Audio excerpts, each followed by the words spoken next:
जय श्री राम, हर हर महादेव, जय हिंदू राष्ट्र।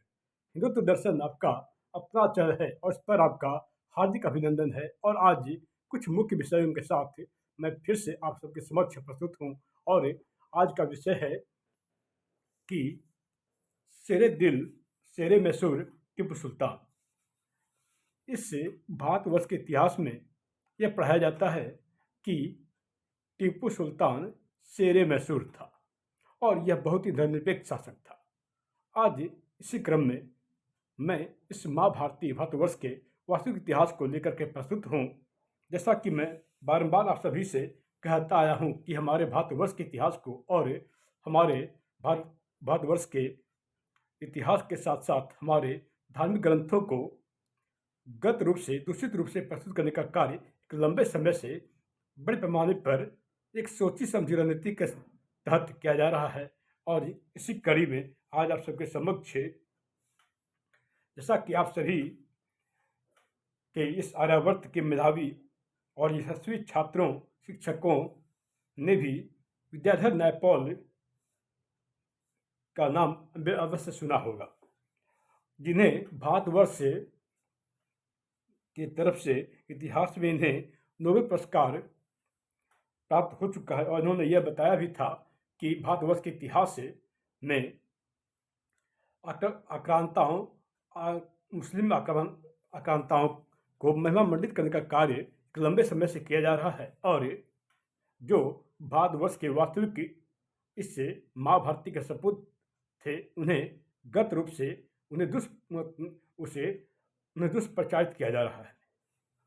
और उन्हें यह भी बताया था कि भारतवर्ष ऐसा देश था जिस राष्ट्र में आक्रांताओं, इस्लामी आक्रमणकारियों को भारतीय इतिहास के पाठ्यक्रमों में मंडित करने का कार्य लंबे समय से किया जा रहा है। इसी कड़ी में आज तथाकथित शेरे मैसूर टीपू सुल्तान के बारे में बताने का शुभ अवसर मिला। मैंने यहाँ तथाकथित शेरे मैसूर इसलिए कहा कि इस बुज़दिले मैसूर ने मरते वक्त पीठ पर गोलियां खाई थी। और पीठ पर गोलियां बुज़दिल खाया करते हैं, सिरदिल नहीं खाया करते। अतः सिरदिल सीने पर गोलियां खाया करते हैं, पीठ पर नहीं। इस तथाकथित धर्मनिरपेक्ष सम्राट टीपू सुल्तान का असली इतिहास को जानने के लिए आप सभी से मैं विनम्र निवेदन करूंगा कि निम्न पुस्तकों का अध्ययन आप करें। किलपैट्रिक द्वारा लिखित पुस्तक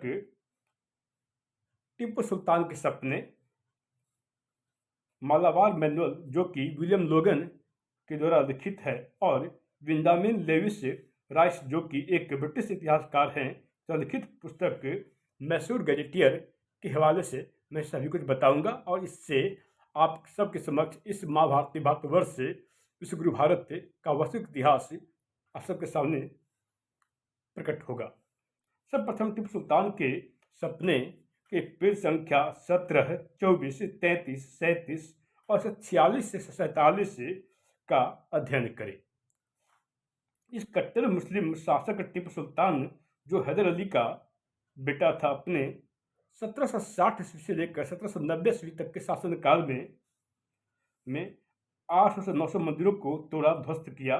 जबकि ब्रिटिश इतिहासकार बेंजामिन लेविस राइस ने टीपू सुल्तान के बारे में मैसूर गजेटियर में लिखा है कि जब टीपू सुल्तान का देहावसान हुआ, तो उसकी मृत्यु हुई, तब उसके शासन क्षेत्र में, जहाँ तक उसका शासन क्षेत्र था, में मात्र 2 ही मंदिरें थी जहाँ की विधिवत रूप से पूजा अर्चना हुआ करती थी। ब्रिटिश काल के अफसरों के अनुसार एवं ब्रिटिश इतिहासकारों के अनुसार टीपू सुल्तान ने करीब 8000 मंदिरों को तोड़ा, ध्वस्त किया, नष्ट नाबूद किया। इस कट्टर सोच वाले टीपू सुल्तान ने मालाबार को हड़प लिया था और बहुत से हिंदुओं का तलवार के दम पर धर्मांतरित करने का कार्य किया था। और जिन लोगों ने अपने सनातन हिंदू धर्म को न छोड़ा, न त्यागा, परित्याग नहीं किया, तब उसने मालाबार के हिंदुओं पर असहनीय अत्याचार किया। सुप्रसिद्ध इतिहासकार रवि वर्मा ने तो उन हिंदू मंदिरों की सूची भी जारी की है जिसे इस टीपू सुल्तान ने अपने शासन काल में मंदिरों को ध्वस्त किया था तहस नहस किया था। जिसे इससे दक्षिण भारत, और इससे बता दूं कि भारत इतिहासकारों के अनुसार यह दक्षिण भारत का औरंगजेब था। टिपू सुल्तान के बारे में भारत के इतिहास की पृष्ठभूमि में पढ़ा गया कि यह बहुत ही धर्मनिरपेक्ष शासक था। वास्तव में यह अपने बाप हैदर अली से भी ज्यादा कट्टर मुस्लिम शासक था।